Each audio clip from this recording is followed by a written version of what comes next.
这是一种小虫子。哎，尝尝这个。多喝点啊，味道真好。我先不吃了，我从来都不敬你一杯。来，这为何物啊？这个呀叫羊肉串。这如此吃法倒也新奇。吃一个嘛。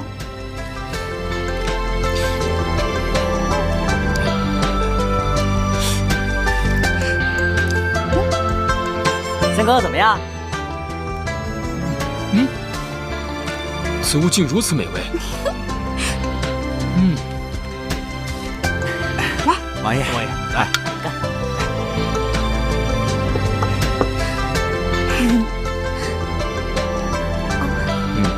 不脏了。来，我教你怎么烤。好，特别简单。来，拿个扇子，刷点油，好，转一转。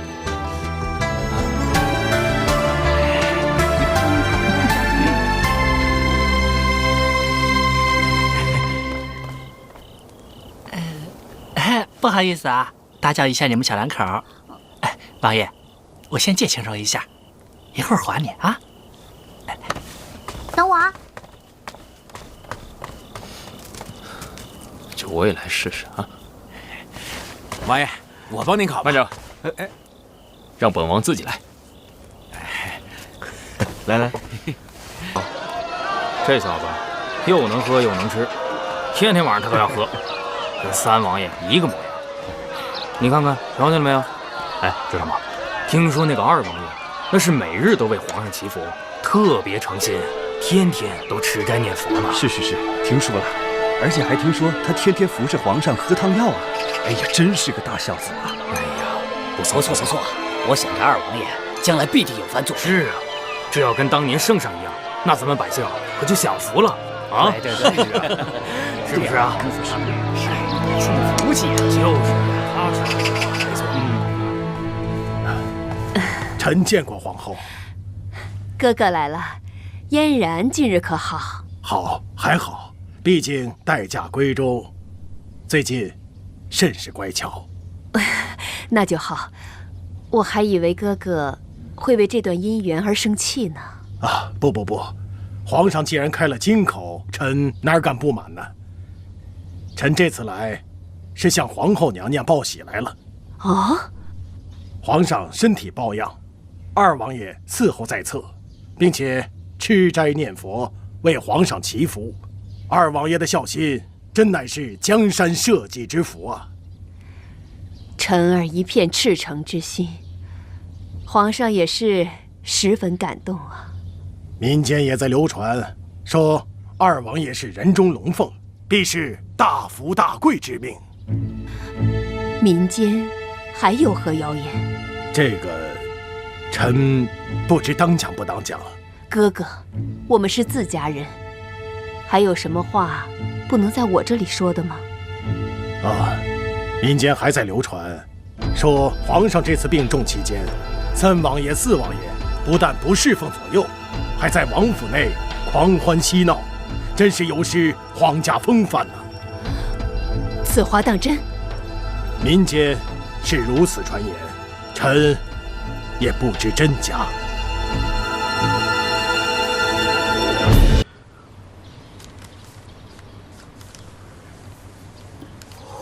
这是草书，看明白了吗？王爷，参见王爷。免礼。哎，大同，你怎么来了？王爷，晴柔，我在市集上听到一些传言，特来告知你们。哦，是何传言？大家都在说二王爷宅心仁厚，皇上身体不好时，天天在身边伺候着。倒是说你，我怎样？说王爷您没有小心，皇上生病了，非但不照顾，反而还天天在王府里作乐。哎呀，都怪我！你明明不让我在家里办那个 party 的，都怪我太任性了啊！怎么办？都怪我。只是些坊间传言，不必介怀。哎，这到底底是怎么流传出去的？我们只不过是几个人办了一个小 party， 又没花多少钱，他们为什么要这么说你啊？你是在为本王担心吗？哪有啊？我只是怕害了你啊。王爷，这些虽是民间的风言风语，但是不得不防啊。要是传到皇上的耳朵里，这可如何是好？哎呀，都怪我，尹晴柔，你真是个猪脑子，怎么就没有一点点政治觉悟呢？好了好了，晴柔，此事是本王的决定，与你何干？你们也不必烦忧，何况本王本就无这争夺皇位之心，所以此事啊，并无大碍的。王爷，李章斗胆一言，但说无妨。虽说您对皇位没有争夺之心，但是如果这皇位被别人夺走了，您能保证全身而退吗？这大王爷就是前车之鉴呐。谢延启，你之前无夺嫡之心，是因为大哥宅心仁厚，有明君之相。如今大哥已逝，若这皇位让二哥夺了去，世间必将生灵涂炭。如此这般，你必须好好想想了。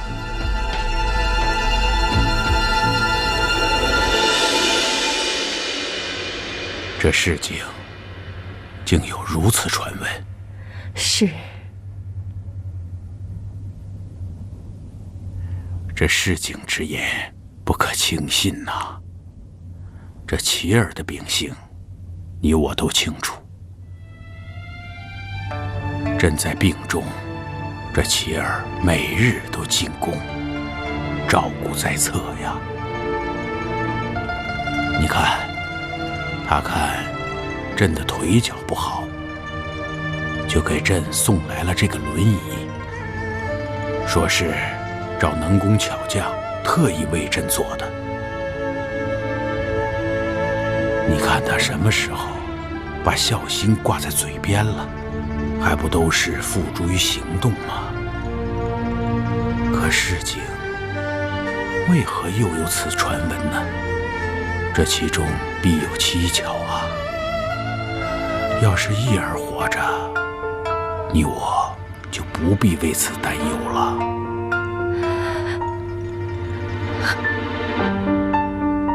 皇上这番话，不由得又让我想起一儿。哎，不要难过，朕的身体也大不如前了。我看最近朝堂之上，为了皇储之事，也有些异动。我们还是趁早决定吧。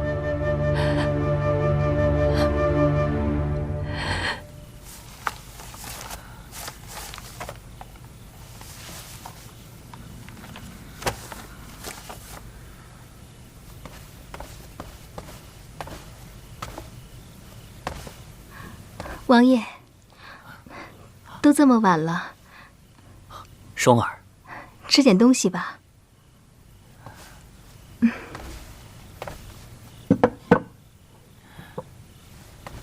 外边可有耳目？王爷放心，都已经离开了。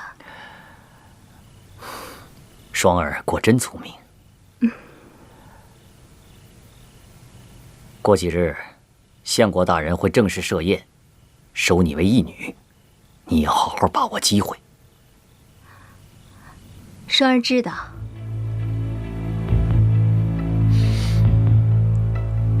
其实本王也十分舍不得你。双儿明白，凡事都要以大局为重。今后双儿不管身在相国府，还是灵齐王府，双儿的心都会在王爷这里。你放心，等事情成了，你就是我的贵妃娘娘。双儿谢王爷。不过双儿，你到了相国大人那儿，一定要做出一副大家闺秀的模样，千万不要让人看出你是青楼出身。王爷放心，双儿定不负所托。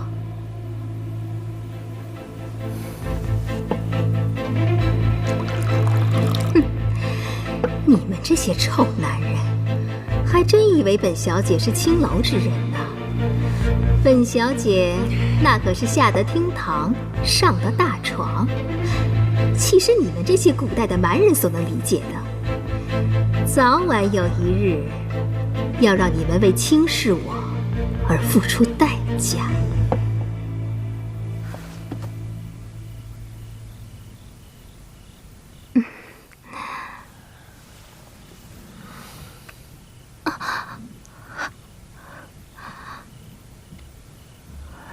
双儿，你这一去，就不知道何时才能见你。来，让本王好好看看你。王爷，佛祖面前，你不怕遭天谴呢？哼，我就是天，这酒肉戒都破了，再破一戒，那又如何？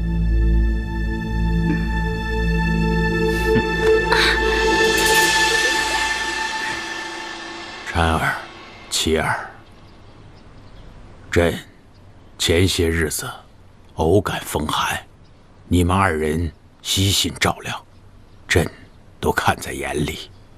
父皇哪里的话，这都是儿臣应该做的。为父有意让你们二人同进御书房，协助朕一起处理朝政。你们二人意下如何呀？谢父皇，儿臣感激不尽。琪儿，你呢？为父皇分忧，此乃理所当然之事，儿臣定当鞠躬尽瘁。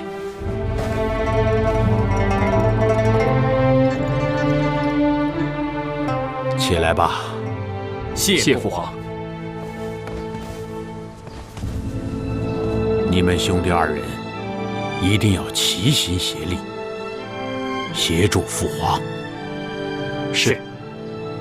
好了，下去吧。儿臣告退。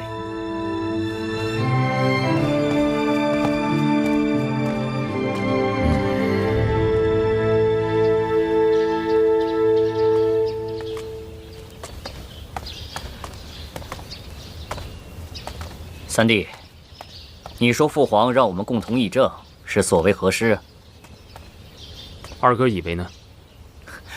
三弟那么聪明，想必不会不理解父皇的用意吧？他是想在你我二人之中选出太子之位。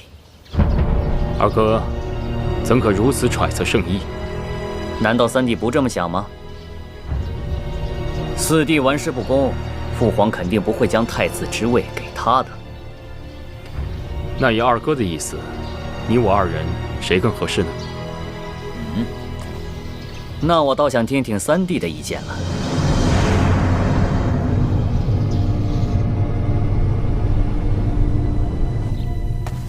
王爷，相国府送来的信。相国府。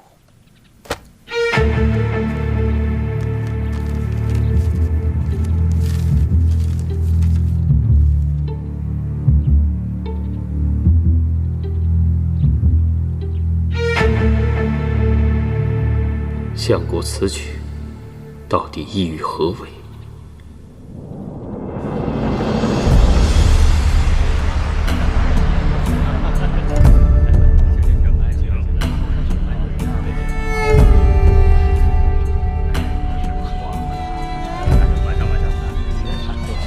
义父在上，请受双儿一拜。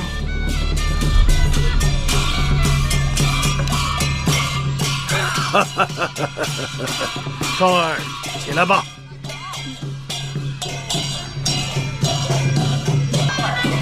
诸位，这位就是我新收的义女双儿。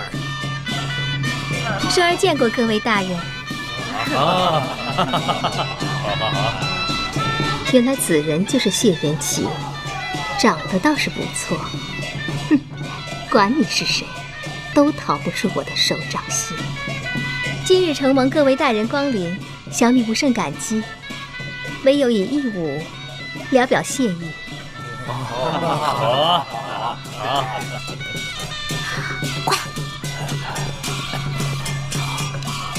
妹子，王爷不让你来，自有他的道理。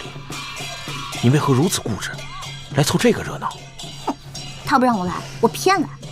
哎，不是我说，我让你来是让你跟你家嫣然相聚的，不用管我，该干什么干什么去吧。我走了，你们能行吗？放心吧，没有问题。记住啊，千万不要闹出动静，我一会儿回来接你们。欧嘞。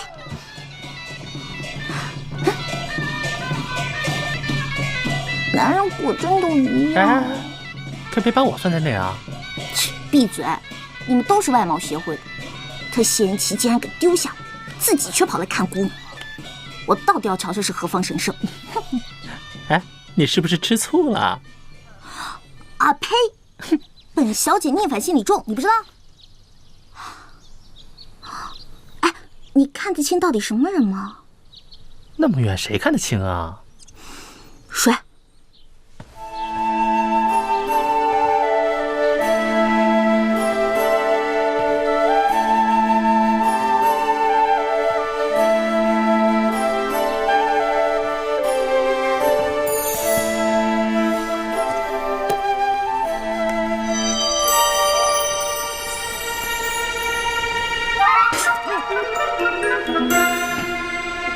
阿果，你快掐我一下！这真的是他，我不是在做梦吧？你没有看错，除了他孔双双，还能有谁啊？我去，真是冤家路窄啊！没想到这个女魔头也穿越过来了。看来这周大同啊，说的是真的。怎么办啊？什么怎么办啊？我们还是走吧。你给我振作点儿，今时不同往日了，你可是准王妃了，不用怕啊。哎，她怎么就变成相国的义女了？这里面一定有阴谋。谁？啊！快跑！站住！快点！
双儿，你没事吧？义父，双儿没事，多亏三王爷仗义相救。啊，区区小事，何足挂齿？没事就好。诸位，来喝酒，喝酒。双儿谢三王爷救命之恩。姑娘言重了。双儿虽不胜酒力，这一杯还是要敬王爷的。好。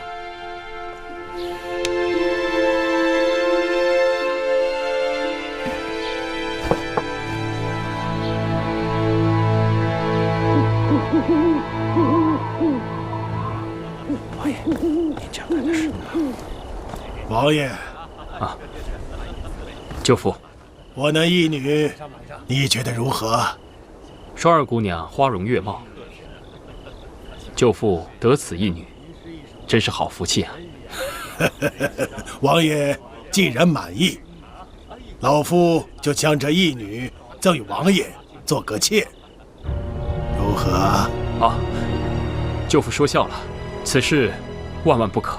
哦，你这是嫌弃我那义女不够姿色，还是嫌弃老夫我高攀不上啊？当然不是。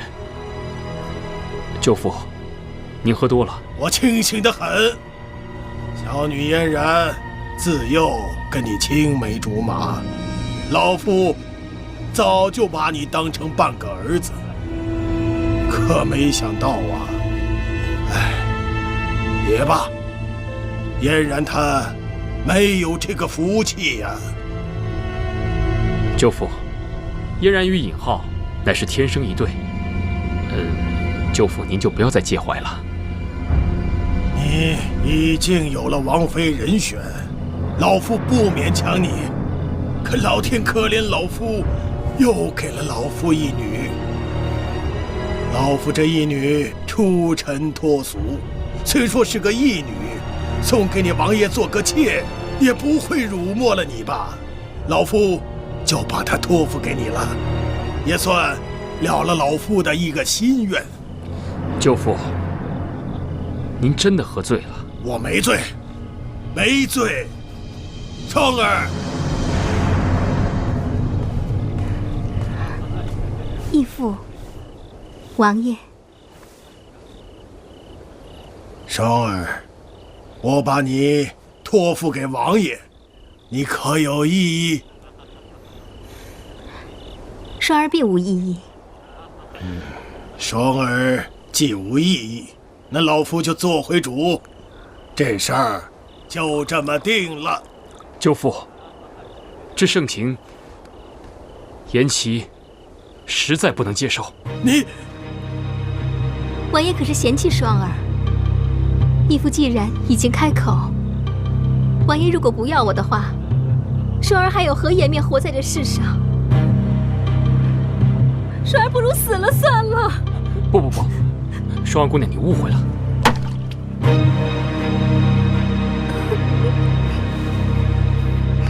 三弟，这就是你的不是了。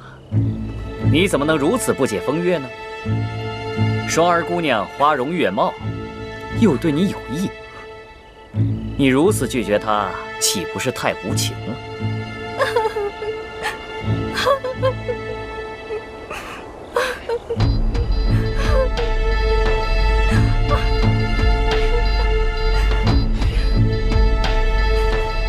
那若是这样，就先让双儿姑娘暂居舍下，日后再议吧。王爷，这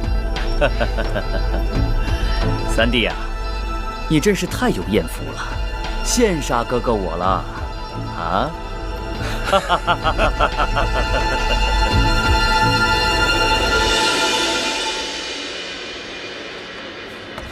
王爷，双儿姑娘到了。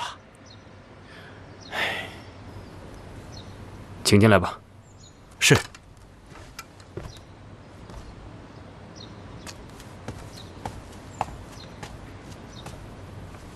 双儿见过王爷。双儿姑娘，就让李章送你去房间吧。我现在还有事，就不送你了。姑娘，这边请。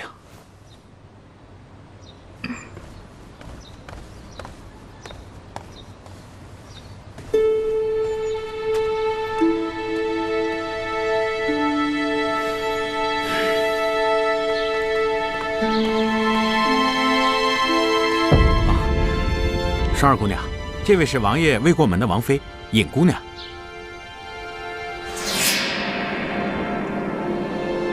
双儿见过尹姑娘。咱们这边走吧。李大哥，双儿第一次见尹姑娘，觉得甚是亲切，不如就由尹姑娘带双儿去吧。这该来的总是会来的。李大哥，没关系的，我来吧。那有劳尹姑娘了。李大哥慢走。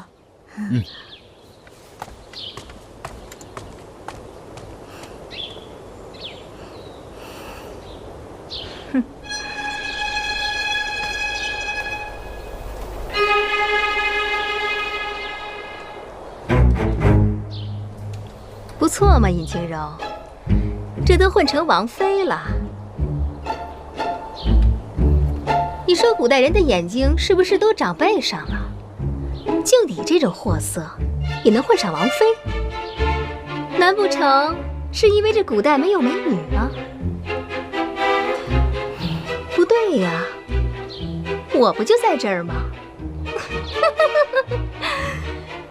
尹清柔，我这都过来了，识相的你就给我马上消失。哎，孔双双，我告诉你，这可是古代，我不怕你。这儿没有什么剧组，也没有什么大明星，更没有什么小助理。哼，跟我来。哼，进来吧。哼，脾气见长了，尹清柔，翅膀硬了。去，给我倒杯水去。切，又不怕烫死。哎，不对啊，我为什么听他的话？孔双双，我可告诉你，现在可没有什么大明星，这儿是古代，大家都一样，还轮不到你使唤我呢。看来你是不打算穿越回去了。回去以后，我还是我的大明星，你还是你的小助理，这一点是改变不了的。你最好给我小心点儿，识相的就好好伺候我，别惹怒了姑奶奶。你谢延启，这事我跟你没完。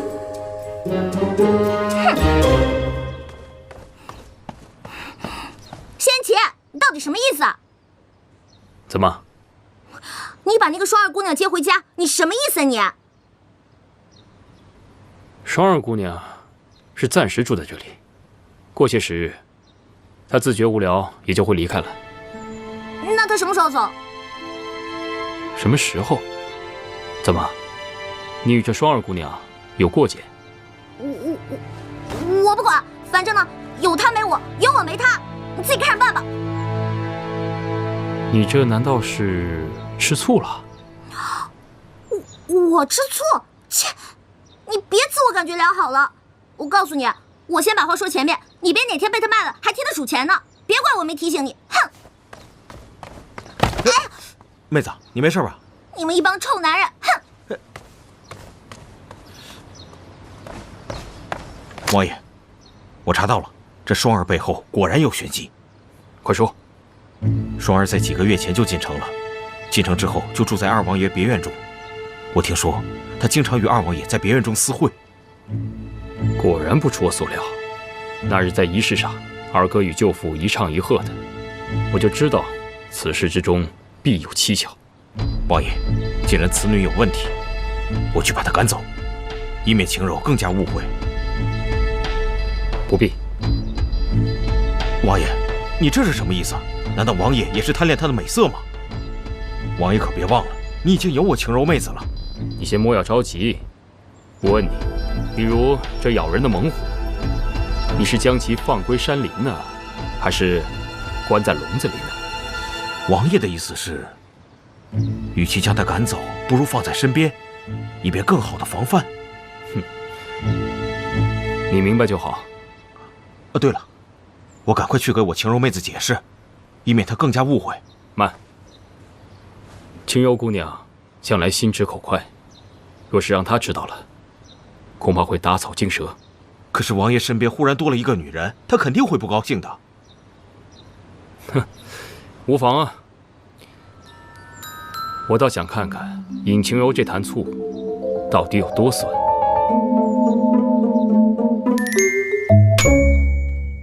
王爷，何事啊？双儿姑娘求见。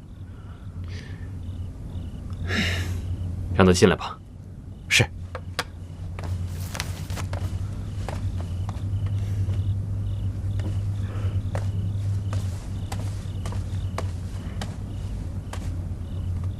双儿见过王爷。双儿姑娘，这么晚了，你有何事？双儿见王爷这几日每日操劳，便吩咐小厨房炖了碗鸡汤，给王爷补补身子。双儿姑娘有心了，本王先谢过，鸡汤先放下吧。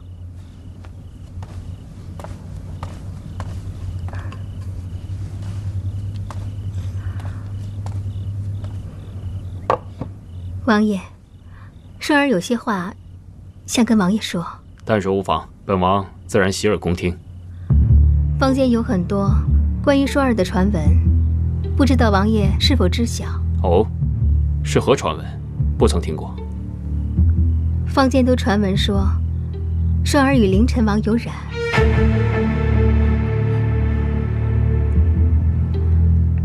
但是他们只知其一，不知其二。双儿与那凌尘王是有不共戴天之仇。哦，你与二哥之间有何冤仇啊？当日那凌尘王在双儿家乡光灯会时见过双儿，从此便心生歹念，一心要纳双儿为妾。可当时双儿已经许配了人家，是断不能从他的。凌尘王知道以后，便伙同知县将我那可怜的夫君下了狱。之后，我夫君不甘受辱，冤死在了狱中。这还不算什么，他还威胁我一家老小的性命。双儿无可奈何，为了保全一家老小，只能从了他。竟有此事？那你可曾报官？报官？官官相护，谁敢告他？王爷，自从双儿第一次见到王爷，便知道王爷是可以托付终身的人。请王爷为双儿做主。此事非同小可。若你所言属实，本王定将还你一个公道。李章，在，扶他下去，好生安歇。是。谢王爷。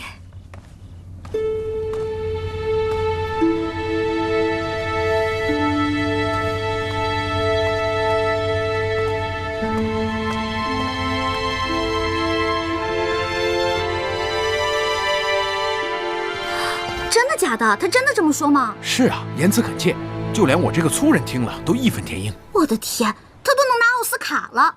奥斯卡？哎呀，就是我们家乡那边一个说瞎话表演状元奖。哦，对了，谢安琪怎么讲？王爷也没说什么，就说一定要将此事过问清楚。李大哥，你一定得信我，这孔双双肯定没安什么好心，你一定得处处提防啊。放心吧，那李章先告退。好，李大哥慢走。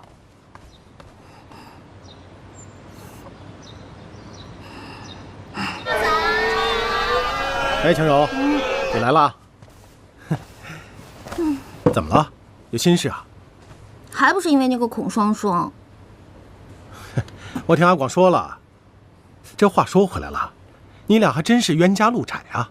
那可不，而且现在王府上下的人都夸他有礼貌，说他是大家闺秀。真的假的？他还能有礼貌？他现在啊，到处逢人就讲自己悲惨身世，说什么为救自己的母亲甘入虎穴，然后还英勇献身来着。我去，这娘们演古装戏演出毛病来了吧？我看我总有一天是会被赶出王府的，所以大同，等我流落街头，你一定要收留我。哎呀，晴柔，这是哪儿的话呀？这乐天斋啊，本来就是你的。不过，话说回来，晴柔，你可不能老是这么被动挨打。咱们现在穿越到古代了，大家都平起平坐，凭什么只能让他作威作福啊？我也想过，可是如果我们跟他斗的话，那穿越回去怎么办？那还有我们的好果子吃吗？哎，大不了不干呗。这又不是只有他一个明星一个剧组，咱呐就在这儿把钱赚够了，等穿越回去还用看他的脸色呀？你说是吧？对呀。那大同，你一定可要多多挣钱啊！放心吧，没问题。哎，话说这三王爷，你是怎么想的？他倒没说什么。哎，晴柔，你可得想清楚了。如果这穿越回去的关键真是这皇族宗祠里的什么宝贝，要想得到它，可不容易啊。更何况你现在还不是什么王妃，所以啊，这关键还是这三王爷，你可一定要抓住啊！我现在不是正为这事儿烦着呢吗？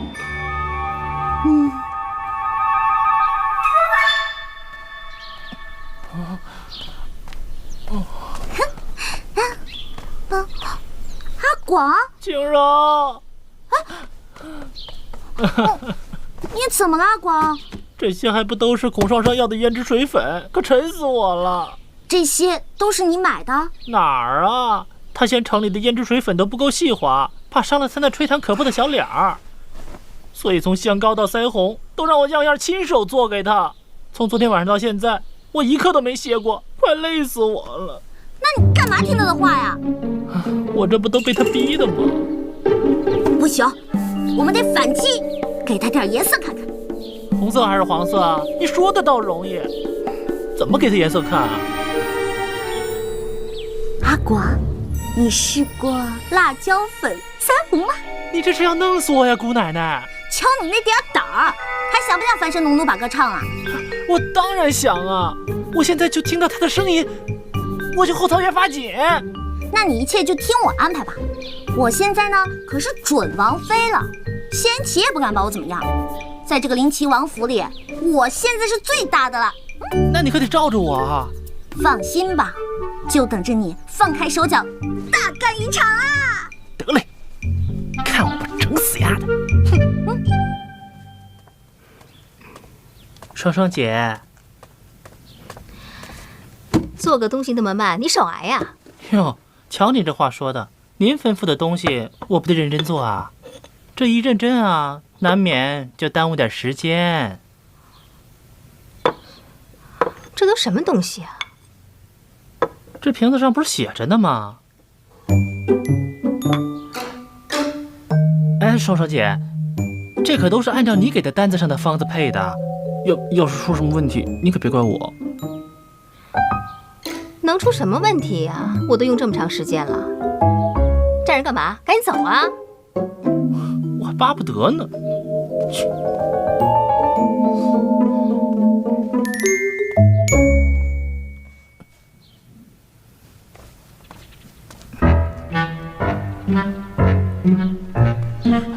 哎，吓死我了！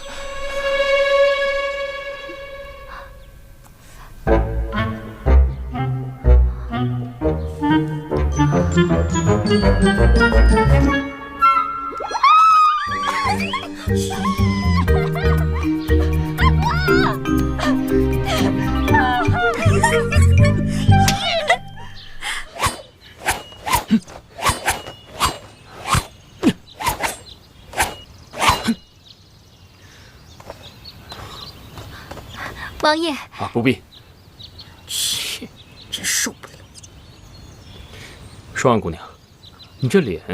哎呀，双儿还有些事情，就先走了。王爷尝尝这个。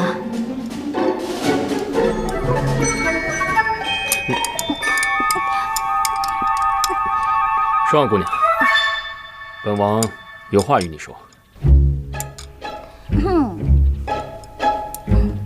王爷有何吩咐？本王独来独往惯了，你这样天天黏在本王身边，本王实在不适应。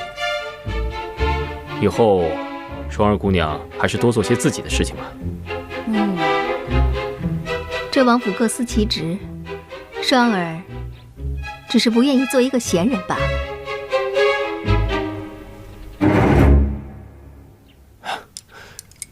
这灵齐王府上上下下，也不缺姑娘一个人的伙食。何况你是客人，啊，我怎能让你去做那些下人干的活呢？没关系的，王爷。双儿只是不想做一个吃白饭的人，而且付出劳动，双儿也比较安心呐。啊，既然这样，那就让李大哥给他安排活干啊。也好，也好。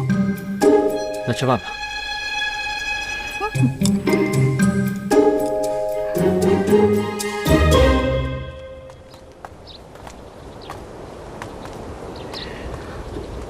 姑娘就在这儿到夜湖吧，在下告退。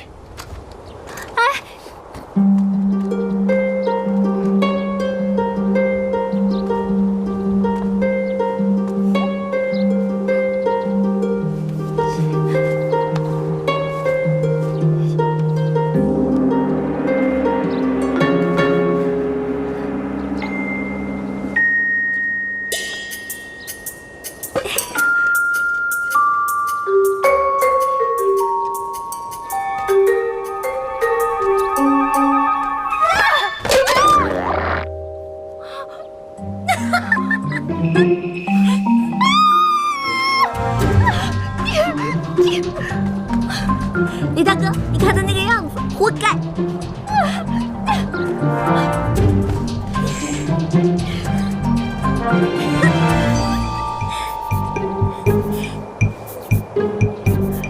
李大哥，哎，你说明天让他干点什么好呢？啊？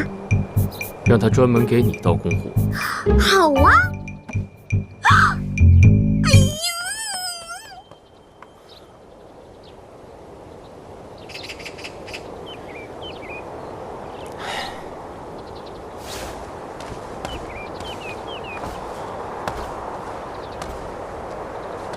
王爷，双儿亲手绣了一个荷包，想送给王爷，还请王爷不要嫌弃。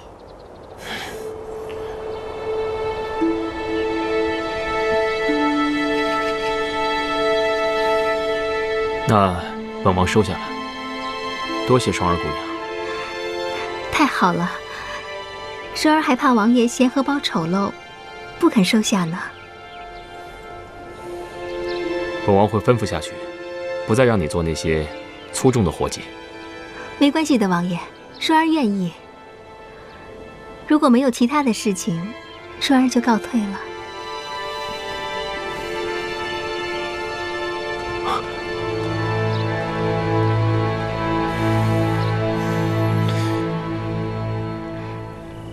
尊上如此急召双儿，不知道双儿是否有不妥之处呢？双儿这几天以退为进，做得不错。双儿谢尊上夸奖。原本把你安排在谢延辰府里，是为了挑起他们兄弟二人之争，没想到阴差阳错，你却来了谢延齐府，真是天助我也。既然你来了，就要更加小心。除了继续挑拨他们兄弟二人之外，还要挑拨谢延齐和尹晴柔的关系，明白了吗？双儿明白，双儿定不负所托。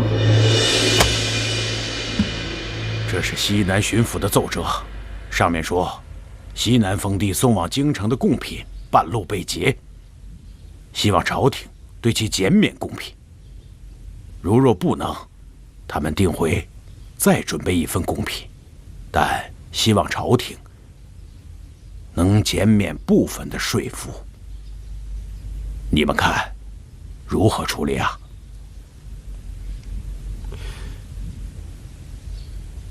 这样吧，这件事情你们回去要好好的考虑，明日早朝再与我商议。儿臣领旨。好，下去吧。儿臣告退。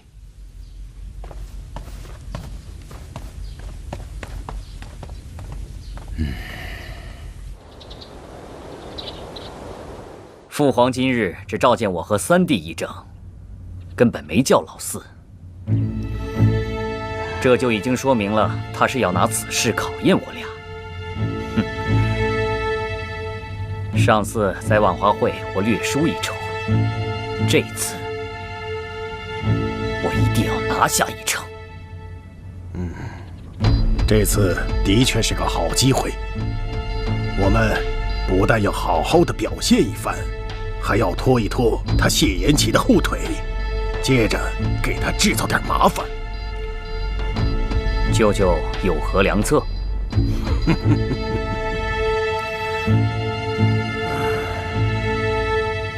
哎呀，阿广，你倒是快点啊！咱们乐天斋的招聘启事呢是要自己去贴的，别等你写完了天都黑了。哎呀，行了，我的大小姐，你就别站着说话不腰疼了，嫌我慢，你来啊！哎呀，好了，阿广。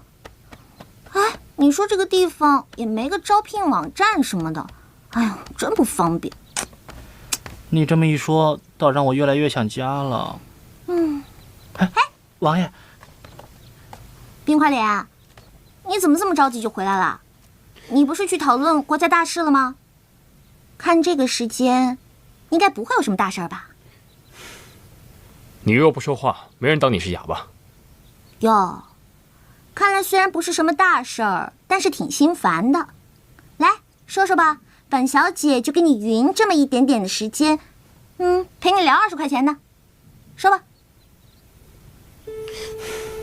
西南巡抚上书，西南封地送往京城的贡品被劫。我也问过户部的人，他们说西南当地困苦，今年又逢天灾，所以请求减少纳贡。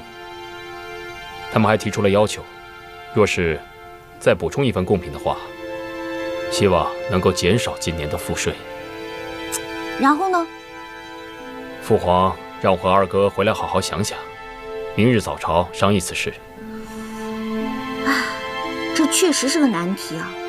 民以食为天，如果都吃不饱穿不暖了，还纳个屁税啊！我的意思是啊，这个税收啊是国家的主要来源。可是如果说减就减的话，那岂不是成了儿戏？但是这既加税又上贡的，这未免也太不近人情了。哎呀，好纠结啊！看来你倒也明白，所以我也在考虑，到底应该如何是好啊？这西南贡品到底是什么？得有多值钱呀？能让别人冒着杀头的罪都得去接活？你不招人讨厌的时候，还是挺有用的。哎，你，去，没意思，不跟你玩了。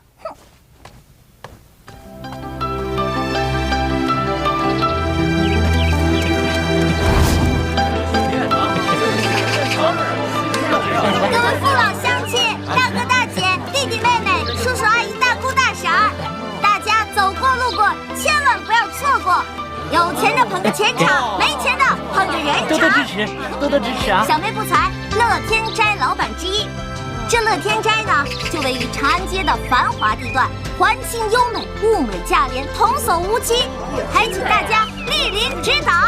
欢迎！来，现在乐天斋啊，需要招聘掌柜1名、账房1名、sales 3名和库房管理员1名。同时我们的薪水也比其他同类店铺高3成。大家走过路过不要错过啊！来，回去多跟兄弟姐妹们宣传啊！多宣传，有优惠啊！有优惠价啊！谢谢。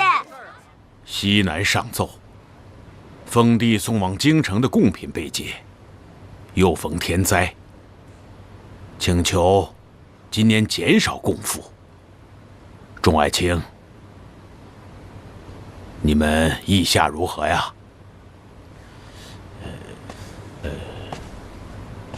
回陛下，西南临近滇藏，关系边疆安稳，贡品被劫，实属无奈。以微臣之见，此朝贡酌情减免，倒也无妨。皇上，这简直是无法无天，竟敢公然抢夺贡品！以臣之见，出兵剿匪，夺回贡品，告示天下，以儆效尤。说得对，就是对。你们有什么想法呀？父皇，儿臣听闻西南百姓遭受旱灾，生活困顿，加上此次贡品又被劫，实属雪上加霜。若在此时加贡，恐怕对他们来说无疑会造成很大的困难。依儿臣之见，向西南百姓减贡1年，这样让西南百姓知道吾皇仁爱之心。二哥此言差矣，朝廷纳贡意在威慑，并非真贪图那几箱珠宝、几只珍禽走兽。父皇，儿臣认为，贡品被劫，罪在西南，并非朝廷。说的是。想不到，萧儿平日沉醉于风花雪月，遇到大事倒也不糊涂。妻儿，依你看呢？回父皇，是否减贡，儿臣不敢妄论。但昨日儿臣翻阅书籍，了解到，从西南运贡品进京，所走之路根本不经边疆，似乎并没有土匪藩邦猖獗之地。而这贡品之中，除了少部分珍贵药材外，大部分都是重超千斤的天青石。这种食材我朝有规定，仅限皇家使用。儿臣只是奇怪，像这种沉重又无人敢买的天青石，他们就是真的劫了去，又有何用呢？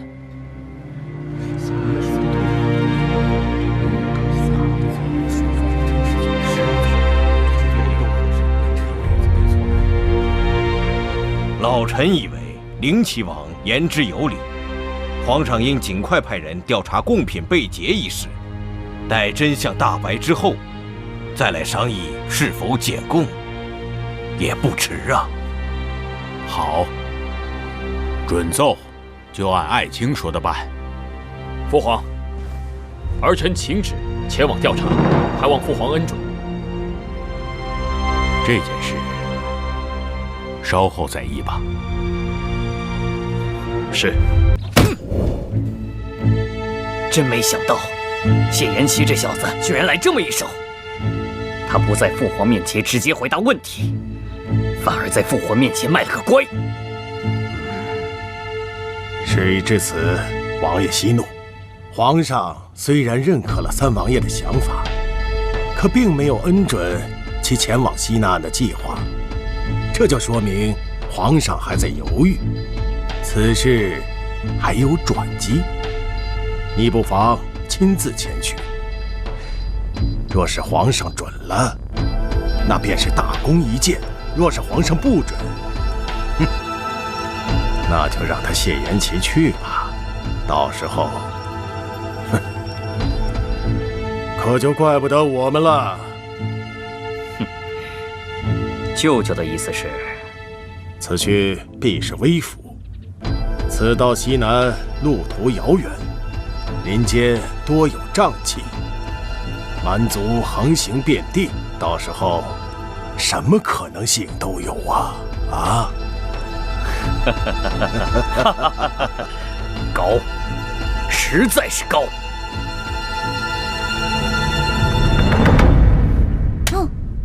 我说王爷，你都看了半个小时了，到底想好了没有啊？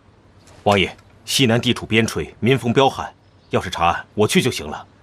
您不必以身犯险。以身犯险是小，怕王爷是在故意躲避某人吧？哇，独孤，你可回来了，我快想死你了。我也想死你了呢。独孤参见王爷。回来就好。刚才听你的话，你也不赞成本王前去西南。我想先问一句，王爷此去西南调查贡品一案，是不是故意在躲避与二王爷的正面冲突呢？当然没有。独孤跟随王爷这么多年，对王爷还是很了解的。一旦被说中心事，就是这个表情。不管是查案还是躲避，王爷决定前往，我以后定跟随左右。那可不行，你大婚将近，不能擅自离开的。再说了，宁拆十座庙，不毁一桩婚。啊！哎呀，呸！不能说这种不吉利的话啊！童言无忌，童言无忌啊！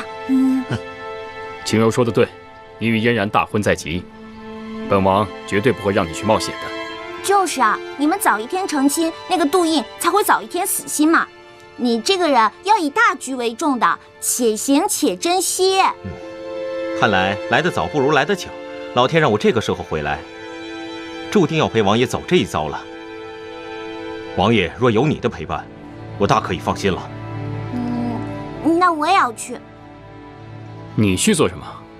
我们此行前去办案，又不是游山玩水。我也是要去办案的呀。你们听说过金田一吗？你们听说过柯南吗？告诉你们，这些我在老家全部都看完了。你们听过吗？真相只有一个。王爷，不如带尹姑娘一起去吧，她鬼主意多，到时候也更热闹一些。好吧。哎，还有我，我可以帮你们易容。哦，对。也罢，算你一个吧。可是，父皇尚未恩准，能否同去，还未可知啊。记得上次我要吃那个叉烧包，这次你一定要给我带上，不然在路上我万一饿了，我又吃不着了。啊，对，还有那个什么啊，我想想啊，反正把好吃的全部都得打包。父皇，儿臣想前往西南彻查贡品被劫一事，望父皇批准。你想明白了？儿臣一时糊涂，只想让天下的百姓共沐皇恩浩荡，却没有细心想贡品被劫的细节。是儿臣的失职，三弟他心思细腻，这一点儿臣有所不及。但尺有所长，寸有所短，只要我们兄弟齐心协力，何愁我江山社稷不繁荣昌盛呢？你能这么想就对了，也不枉我对你一片心思。你母后昨日还和我提及你的事情，处处为你辩解，希望你不要让她失望啊。贡品的事情就算了，我刚刚准了你三弟，让他亲自微服查明真相。可是父皇，我……好了，你下去吧。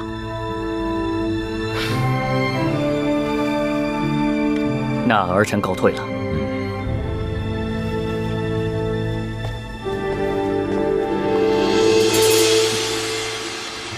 来，1号，哎，我是1号，快，我是1号，有经验的啊！你好。我们呢考的是你们的数字能力和应变能力。那你听好了，第一题哦，1、2、3、4、5、6、7、8、9、10，10个数字，哪个数字最勤劳，哪个数字最懒惰呢？问的是什么玩意儿？不知道。不知道。下一题。蚕宝宝为什么会有很多钱呢？不知道。这不知道。不知道。哎，因为蚕宝宝会节俭。哇！哎，那第3题啊，2个人同时掉进海里，一个人叫小明，那另外一个叫什么？当然叫救命了。你这太笨了，这题第一题，1、2、3、4、5、6、7、8、9、10，10个数字，哪个数字最勤劳，哪个数字最懒惰呢？第一最懒惰，第二最勤劳。哦，为什么？因为1不做2不休嘛。第2个问题，麻雀一直叫个不停，怎么样才能让它不叫呢？这个啊，压它一下，鸦雀无声嘛。我也问一个。哎，这怡红院呐来了3位姑娘，可是老鸨呢只需要1位姑娘，这可怎么办呢？凉拌。跟您开玩笑呢，我们还没问完问题呢。然后呢，这个老鸨呢就想了一个办法，让这3位姑娘呢从一锭银子面前经过。第1个姑娘呢见到了银子，把它藏了起来；然后第2个姑娘呢见到了银子，捡了起来，交给了老鸨。这第3位姑娘看到银子，立马跑去找老鸨，老鸨啊还把银子分给她一半。你说老鸨会选哪位姑娘进去呢？第2位。为什么？因为他人品好啊。再想想。那就是第3位，因为他有眼力劲儿啊。废话，当然是找那个脸蛋最美、身材最标致的那个了。这哪来的？漂亮啊！你都到那种地方工作了，还有德行干嘛？整顿风气呀。哎呦，真不愧是在那里生活战斗过的，这读万卷书不如行万里路啊！你不信呐？你不信，随便找几个老鸨问问，看他们是怎么回答你的。他说的呀，是对的。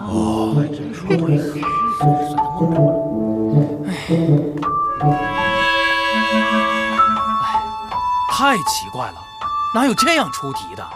确实还能按号。恭喜你成为乐天斋的一员，让我们为了理想而努力。纳斯达克不是梦。哎，你给我演示一遍我刚刚教你的推销方案。全场20文，只要20文，手绢20文，皮包20文，全部都是20文，只要20文，20文你买不了吃亏，20文你买不了上当，快进店选购吧。怎么样，可以吗？相当可以啊！给你32个赞。此行我路过杏花村，刚好带了几坛好酒。首先预祝王爷在朝中一切顺利。今天你我不醉不归。好啊，来，尝尝。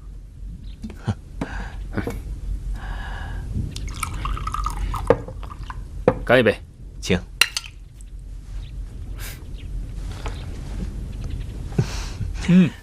好酒啊！独孤，你知道吗？今日父皇准奏的时候，我突然感到非常的开心，真的很开心。这和以往得到一匹宝马或赢了一盘棋局的感觉完全不同。我也难以形容这是什么样的感觉，就像在做一件非常重要的事情。看来王爷对朝中之事感兴趣了。嗨，哪里？不过，今日朝上，二王爷主动请缨，却输给了王爷。我怕他在别的地方动什么心思，还请王爷一切小心为妙。哎，来，再干一杯。王爷请。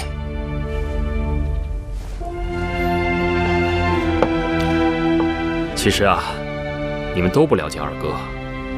二哥这个人，心胸虽算不上开阔，但也并非十恶不赦之人。小的时候，他对我非常之好啊。可是人都是会变的，尤其面对这种江山社稷之事，原本当初不属于自己的东西，突然送到自己眼前的时候，任凭是谁，都不会不起邪念的。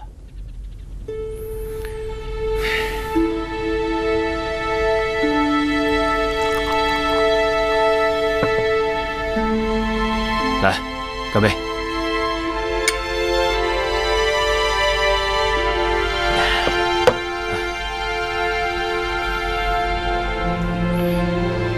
真是想念大哥呀！干！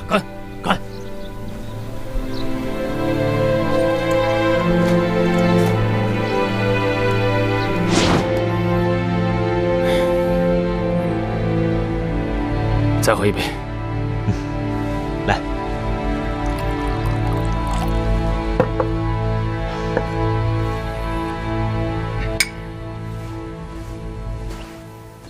哎，我跟你说，这当考官的感觉可真爽啊！你别说，后面那几个人还挺聪明的。那可不是，最后那小子太专业了。要不是我知道他的底细，我真怀疑他也是穿越过来的。哦，对了，我交给你个任务啊。你说。是这样的，就是以后呢，我们再给他们上点培训课，给他们稍微打一丢丢鸡血。哎，但是也别搞得太像传销了。哎，没错，我觉得啊，等咱们开业了之后啊，还需要再发展一些会员和 VIP 客户什么的。哎，对。王爷，青柔，王爷非要见你一面，我也没有办法。哎，什么味儿啊？臭死了！慢点。独孤远，他不能喝，你就别让他喝嘛。我最讨厌酒鬼什么的了。这不是庆祝王爷入朝理事吗？这可不是一件小事。啊，对了，青柔，王爷住在这里，那你今天住哪儿啊？这个，有了，放心吧，不用担心我。天色已晚，你也早点回去休息吧。我呀，自有安排。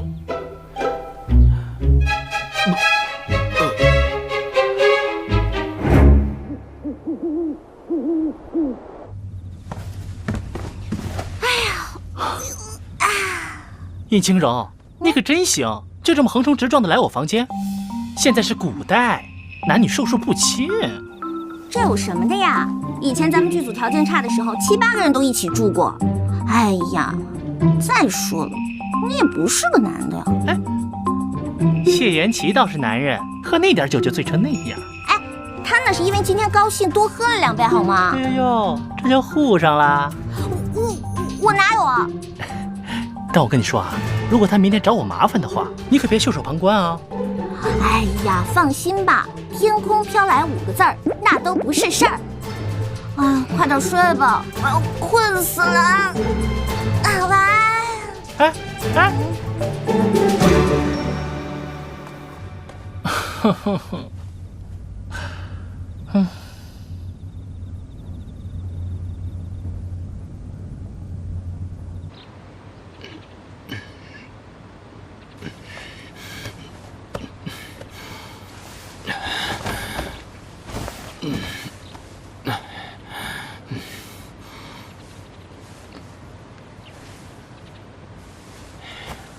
大胆！未经本王允许，谁把我的违章换得如此艳俗？来拿！王爷，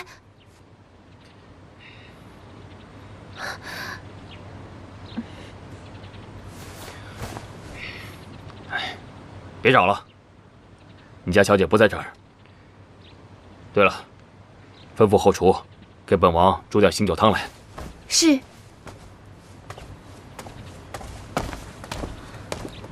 王爷，这你，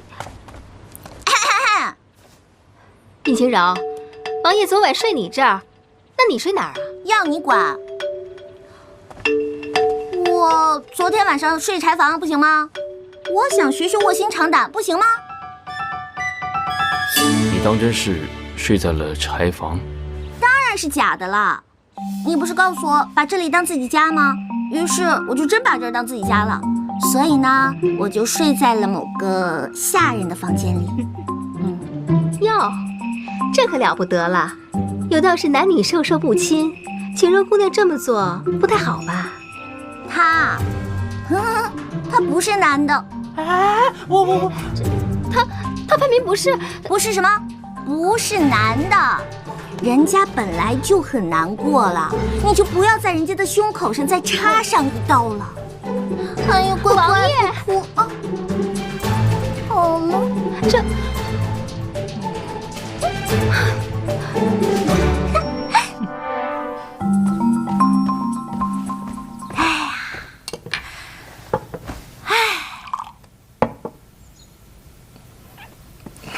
哎，你说这年头，男人难做，女人难做，哎，像我这种情况更难做。这孔双双不咬人能死啊！都说一山不容2虎，除非1公和1母。青柔，我看你以后啊，还是得小心点儿。哎呀，你就别抱怨了。我把皇上赐我那些布料，任你随便选，还不行吗？真的假的？我看了好长时间那些料子呢。哎，你说我做一件什么呀？做一件衬衫还是马甲？瞅你那小家子气！哎，给我倒杯水。喝茶。小姐，你回来啦？小姐，喝茶。这是我刚泡的龙井。对了，小姐，我觉得我们应该去寺里上上香。过几天王爷不是要前往西南吗？我们可以替他去求个平安符，顺便什么？我看你是想出去玩了吧？好啊，我正要说的是，你想得好，想得妙，想得呱呱叫。最近天气这么好，我们刚好去山间走走，强身健骨，陶冶一下情操。你这个想法不错。太好了，我这就要门房准备马车，我们去法门寺。哎，不，我们不去法门寺，我们去清源寺。清源寺？这帮古代妇女是有多无聊啊！一年到头的social活动，除了花卉就是花卉，哦，还有上香，真没意思。好了，走吧。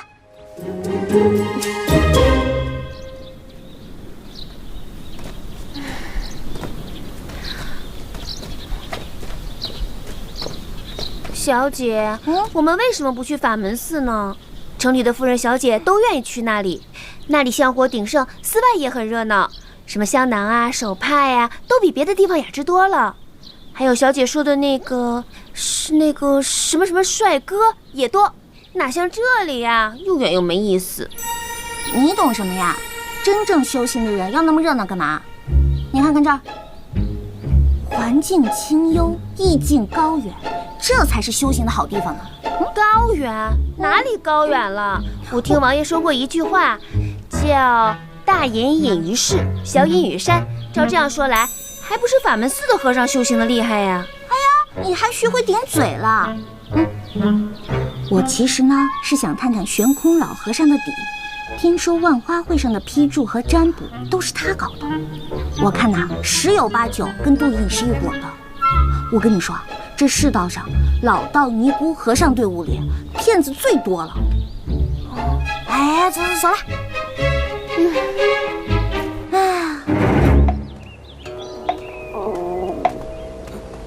你又饿了？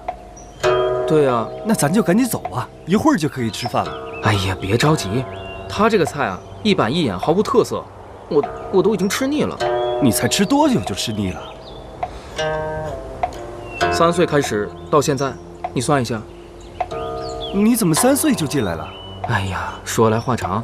3岁的时候吧，我得了重病，那个时候家里边没有钱给我看病，恰巧这个时候来了一位高僧，说我原本就是什么佛祖座下小童，只要我回到佛祖座下就能平安无事，所以我的父母就把我送给他了。哎呀，这封建迷信啊，真是害死人，真可怜啊他们。今天我们请到的嘉宾是中国厨艺大师李铁刚和营养学家。2位小师傅。施主好。请问你们的师傅今天在寺里吗？我们师傅今天不在寺里，他去忠义府念经去了。哦，不在啊，那我找你们好了。我呢，为了参加美食大赛，专门研制了一种绝门的素食手艺，不知你们可否帮我尝尝呀？来尝尝吧。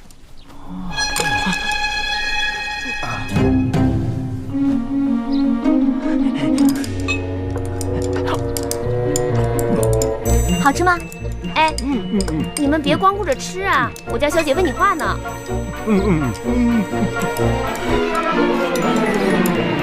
你们师傅名气那么大，每天见的贵人那么多，你们作为他徒弟，会不会感觉压力很大呢？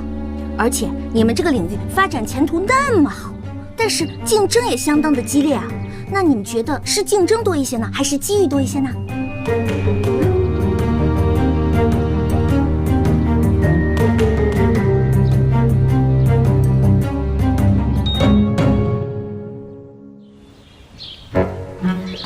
照这俩小和尚说，看来真是悬空搞的鬼啊！